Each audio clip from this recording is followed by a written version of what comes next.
The second type of problem that you're going to see in 7.5 where you're solving rational equations is going to look something like number 4, where you've got multiple pieces on one side, so I cannot use cross multiplication.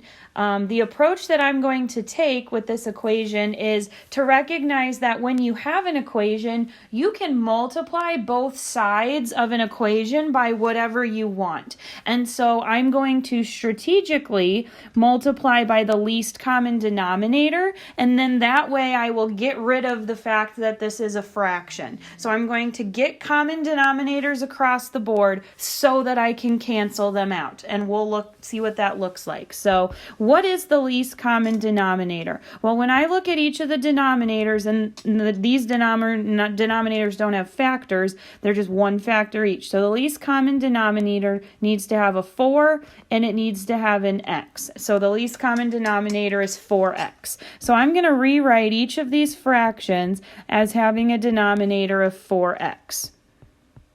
And then I'm going to multiply by whatever's missing. So in the first fraction, a 4 is missing. So I'm going to multiply by 4. So I get 20 over 4x. In the second fraction, an x is missing. So I'm going to multiply by x. So I get 7x. Notice that the plus sign stayed the same. And then in this fraction, I'm missing a 4. Multiply by 4. 36. And so here is mathematically what's happening, and then we'll talk about what you need to recognize. What you need to recognize is that all I'm doing is getting rid of the denominators. Mathematically, I'm deciding to multiply both sides of this equation by 4x.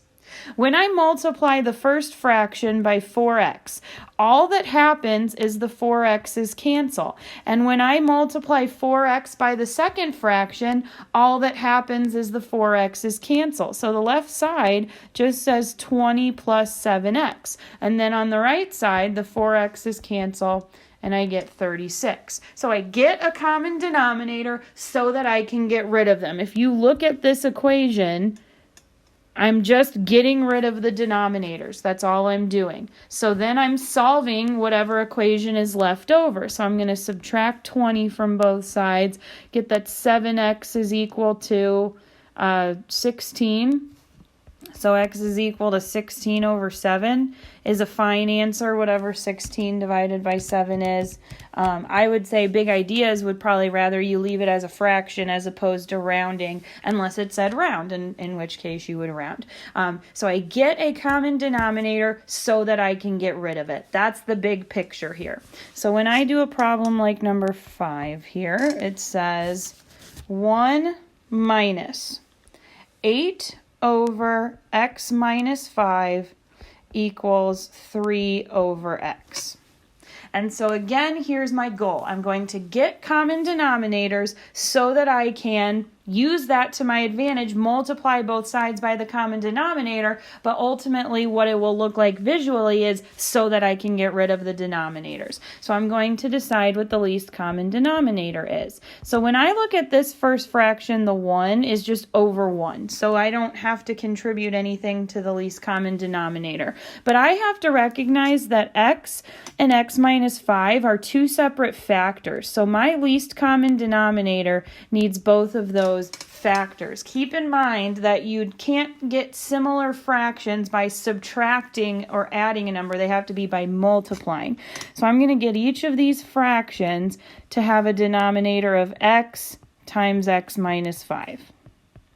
And then I'm going to multiply each individual fraction, the numerator and the denominator, by what it's missing. So in the first fraction, I'm missing both the x and the x minus 5.